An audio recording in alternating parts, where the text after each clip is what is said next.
తాకట్టులో ఉన్న బంగారాన్ని విడిపించి ఆ రోజు ఆన్లైన్ రేటుకే మేము కొంటాం. Sharma gold company.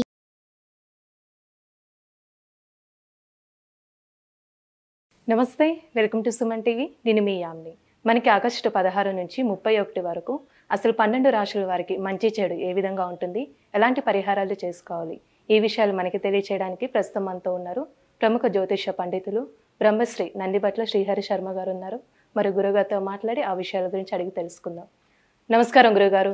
వాగర్థావ్యవ సంపృక్తౌ వాగర్థ ప్రతిపత్తయే జగతః పితరౌ వందే పార్వతీ పరమేశ్వరౌ.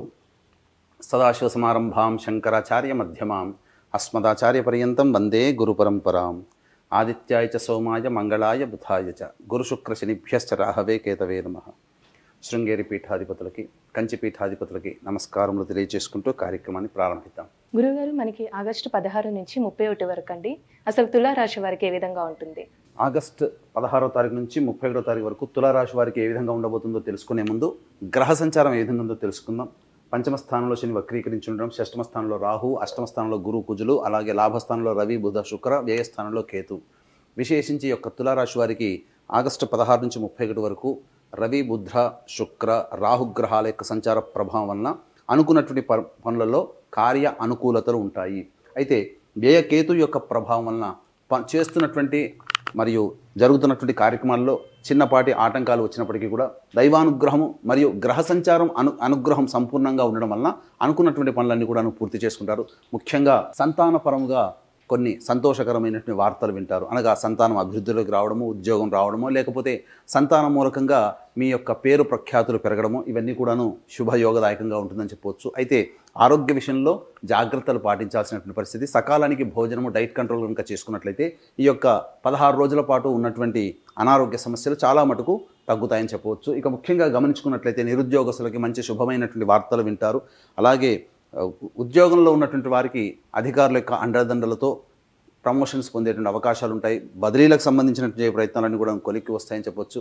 ఇక విద్యార్థులకి అన్నింటా శుభమైనటువంటి పరిణామాలు, కోరుకున్నటువంటి విద్యా సంస్థల్లో ప్రవేశం జరగడము, ఇవన్నీ కూడాను జరుగుతాయని చెప్పొచ్చు. మనోవాంఛ అనేటువంటిది కలుగుతుంది. ముఖ్యంగా వివాహ ప్రయత్నాలు చేసేటువంటి వాళ్ళకి దైవానుగ్రహం లేకపోయినా గ్రహ సంచారం అనుకూలం ఉన్నటువంటి కారణం చేత దైవానుగ్రహ ప్రభావం తెచ్చుకున్నట్లయితే, అనగా దైవానుగ్రహంతో మీకు చక్కగా నిశ్చయ తాంబూలాలకు వెళ్ళే అవకాశాలు కూడా ఉంటాయని చెప్పవచ్చు. ఇక అన్నింట ముఖ్యంగా గమనించాల్సినటువంటిది ఎఫ్ఎంసీజీ రంగంలో ఉన్నటువంటి వారికి, రియల్ ఎస్టేట్ రంగంలో ఉన్నటువంటి వ్యాపారస్తులకి చాలా మటుకు ఆచితూచి స్పందించాల్సినటువంటి పరిస్థితి అని చెప్పవచ్చు. ఇక నమ్మకస్తులైనప్పటికీ మరియు మిత్రులైనప్పటికీ కూడాను వారు సూచించినటువంటి నిర్ణయాలు మీరు అమలు చేసే ముందు జాగ్రత్తలు పాటించాలి. అయితే ప్రధానంగా ఈ యొక్క ఆగస్టు 16వ తారీఖు నుంచి 31వ తారీఖు వరకు ఈ యొక్క ప్రతి వ్యక్తికి కూడాను డబ్బుతోనే ముడిపడి ఉన్నటువంటి సమస్యలు, అనగా 75% డబ్బుతోనే ముడిపడి ఉంటాయి. ఆ 75% డబ్బుతోనే సమస్యలు తీరుతాయి. కాబట్టి ఏ రోజుల్లో ఆదాయం బాగుంటుంది, ఏ రోజుల్లో ఖర్చులు అధికంగా ఉంటాయి, ఏ రోజుల్లో మనస్సు ప్రశాంతంగా ఉండకపోవడము, అలాగే ఏ విధమైనటువంటి స్థితిగతులు ఉంటాయనేటువంటిది క్లుప్తంగా మనం తెలియజేసుకుందాం. ఇక 16, 17వ తారీఖులో కనుక చూసుకున్నట్లయితే మీ యొక్క గోచార రీత్యా చక్కగా ఉన్నటువంటి సందర్భం, అనుకూలమైనటువంటి పనులు నెరవేరుతాయి. మిత్రుల యొక్క సహాయ సహకారాలతో, సోదర సోదరిమణుల యొక్క సహాయ సహకారాలతో మీ యొక్క కార్యక్రమాలను కూడా చక్కబెట్టుకుంటారు. ముఖ్యంగా విశేషమైనటువంటి ధన రాబడి మీకు కలుగుతుందని చెప్పవచ్చు. అనుకున్నటువంటి సమయానికి మీ యొక్క ఖర్చులకు తగ్గట్టుగా ధనం అందుబాటులోకి వస్తుంది. ఇక 18, 19వ తారీఖులో కనుక గమనించుకున్నట్లయితే గృహోపకరణాలకు సంబంధించి, వాహన మరమ్మతులకు సంబంధించి, గృహ మరమ్మతులకు సంబంధించినటువంటి ఖర్చులు అధికంగా ఉంటాయి. తల్లిగారి ఆరోగ్యం పట్ల శ్రద్ధ వహించాల్సినటువంటి పరిస్థితి. ఎంత ప్రయత్నం చేసినప్పటికీ కూడాను సంతోషం అనేటువంటిది పొందకపోవడము అనేటువంటిది మీకు కలుగుతుంది. తద్వారా కొంత మానసికమైనటువంటి ఇబ్బందులు కలుగుతాయి. ముఖ్యంగా వాహనాన్ని నడిపేటప్పుడు జాగ్రత్తలు పాటించాల్సినటువంటి పరిస్థితి, ఆరోగ్యం పట్ల కూడా శ్రద్ధ వహించాల్సినటువంటి పరిస్థితి అని చెప్పవచ్చు. ఇక 20, 21వ తారీఖులో కనుక చూసుకున్నట్లయితే మీరు చేపట్టినటువంటి పనులలో అన్నీ కూడాను ఆలోచనలకే పరిమితమవుతాయి. కార్యరూపం దాల్చడానికి కొంత సమయం పడుతుంది. అలాగే వృధా కాలయాపన జరుగుతుంది. అలాగే ఆరోగ్యం పట్ల కూడా ఈ 20, 21వ తారీఖుల్లో జాగ్రత్తలు పాటించాలి. ముఖ్యంగా గమనించుకున్నట్లయితే ఈ యొక్క 20, 21వ తారీఖుల్లో అనుకోని ఖర్చులు అనేటువంటివి ఉంటాయని చెప్పవచ్చు. ఇక 22, 23, 24, 25 తారీఖుల్లో మీకు ధనరాబడి విశేషంగా అధికంగా ఉంటుంది. రాని బాకీలు వసూలవుతాయి. ఎప్పటి నుంచో మీకు రావాల్సినటువంటి సొమ్ము మీకు అందుబాటులోకి వస్తుంది. లేదా ఏదైనా గృహానికి సంబంధించి, వాహనానికి సంబంధించి ఏదైనా ఒక లోన్ కోసం ప్రయత్నం చేస్తున్నటువంటి వ్యక్తులకి లోన్కి సంబంధించినటువంటి శుభవార్త వింటారు. ఏదేమైనప్పటికీ కూడా 22, 23 తారీఖుల్లో విశేషమైనటువంటి ధన రాబడి ఉంటుంది. 24, 25 తారీఖులో మీ జీవిత భాగస్వామి కానీ వ్యాపార భాగస్వామి యొక్క నిర్ణయం వలన మీరు అనుకున్నటువంటి పనులలో మీకు చక్కగా మంచి జరుగుతుందని చెప్పవచ్చు. విశేషమైనటువంటి ధన రాబడి 22, 23, 24, 20 తారీఖులో కలుగుతుంది. ఇక 26, 27, 28, 29, 30 ఈ యొక్క తారీఖులో కనుక చూసుకున్నట్లయితే 26, 27 తారీఖులో మానసికమైనటువంటి ఆందోళన అధికంగా ఉంటుంది. చేపట్టినటువంటి పనులలో ఆటంకాలు ఎక్కువగా ఉంటాయి. వృధా కాలయాపన జరుగుతుంది. మనస్సు ఒక జిగ్జాగ్గా ఏ నిర్ణయం తీసుకోలేనటువంటి పరిస్థితి, వృధా కాలయాపన జరిగేటువంటి అవకాశాలు ఎక్కువగా ఉంటాయని చెప్పొచ్చు. ఖర్చు కూడా అధికంగా ఉంటుంది. కాబట్టి వీక్షించేటువంటి ప్రేక్షకుల్లో తులారాశుల వాళ్ళు ఉన్నట్లయితే ప్రధానంగా ఈ యొక్క తులారాశికి సంబంధించినటువంటి వ్యక్తులందరూ కూడా గమనించాల్సినటువంటి అంశం ఏంటంటే ఈ 26, 27 తారీఖులో ఖర్చులు అధికంగా ఉంటాయి. కాబట్టి ఇంతకుముందే మీరు ప్రీ ప్లాన్డ్గా పెట్టుకున్నటువంటి ఖర్చులు ఏవైతే ఉన్నాయంటే వాటిని మీరు పోస్ట్పోన్ చేసుకోండి, లేదా ఖర్చుల యొక్క స్థితి తగ్గించుకోండి.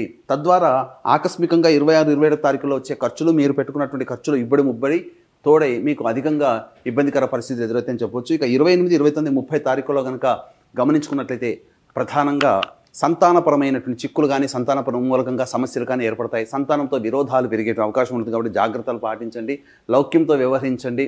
అలాగే మొహమాటానికి పోయినట్లయితే ఈ యొక్క 28, 29, 30 తారీఖులో మీరు అనుకున్నటువంటి పనులలో మీకు అపజయం ఎదురేటువంటి అవకాశం ఉంటుంది. మీ యొక్క డబ్బు చేజారిపోయే అవకాశం ఉంది. కాబట్టి జాగ్రత్తలు పాటించండి. ఇక 31 తారీఖుల్లో మీకు ప్రధానంగా ధనరాబడితో పాటుగా మీ యొక్క పేరు ప్రఖ్యాతులు పెరిగేటువంటి అవకాశాలు ఉంటాయి.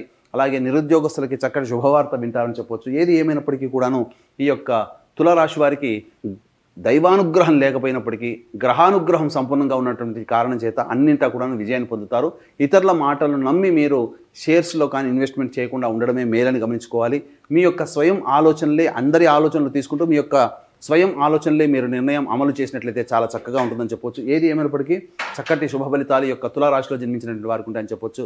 ఎంతటి వ్యక్తికి అయినప్పటికీ కూడాను దైవానుగ్రహం సంపూర్ణంగా ఉండాలి. దైవానుగ్రహం లేకపోతే ఏ వ్యక్తి కూడాను విజయాన్ని పొందలేడు. కాబట్టి దీన్ని దృష్టిలో ఉంచుకొని 31వ తారీఖు రోజున శని త్రయోదశి, అందున కృష్ణపక్షంలో వచ్చేటువంటి శని త్రయోదశి, మరియు ఆ శని త్రయోదశిలో ఒక విశేషం ఏంటంటే శని నక్షత్రాధిపతి మరియు గురువు కూడా అధిపతి అయినటువంటి పుష్యమి నక్షత్రం కూడా కలిసి వచ్చింది. కాబట్టి వృషభ, మిథున, కర్కాటక, సింహతులో, వృశ్చిక, మకర, కుంభమీన రాశుల్లో జన్మించినటువంటి వారికి శనిదోష పరిహారార్థమై శనీశ్వర హోమం, అఘోర పాశుపతి మంత్ర హోమం, అలాగే విద్య, వివాహ, ఉద్యోగ, దాంపత్య, అనారోగ్య సమస్యల నివారణకి 18 రకాల హోమాదులు మరియు అన్ని రకాల సమస్యలకి కూడా గత జన్మ కర్మదోష ప్రభావాల కారణం. ఈ కర్మదోషాన్ని అమలు చేసేటువంటి అధిపతి కూడా శని భగవాన్. కాబట్టి శని త్రయోదశి రోజున కర్మదోష నివారణ పూజలు ఇవన్నీ కూడాను కేవలం 1500 రూపాయల రుసుముకి మీకు చేయించడం జరుగుతుంది మీ గోత్రనామాలతో పర్ హెడ్.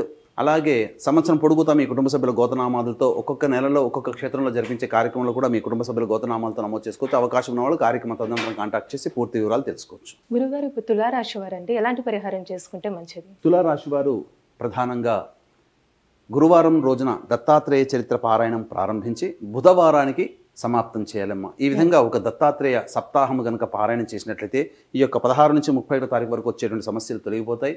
అలాగే సుబ్రహ్మణ్య భుజంగ స్తోత్ర పారాయణం ఎల్లవేళలా పఠించాలి. గురుగారు, ఇప్పుడు ఆగస్టు 16 నుంచి 31 వరకు అండి అసలు తులారాశి వారికి ఏ విధంగా ఉంటుంది, ఎలాంటి పరిహారం చేసుకోవాలి, ఈ విషయాలు మాకు తెలియజేసినందుకు ధన్యవాదాలండి. సర్వం శ్రీ ఉమామహేశ్వర పరబ్రహ్మార్పణమస్తు. సుమన్ టీవీలో మీ పర్సనల్ అండ్ బిజినెస్ ప్రమోషన్స్ కోసం కింది నెంబర్కి కాంటాక్ట్ చేయండి.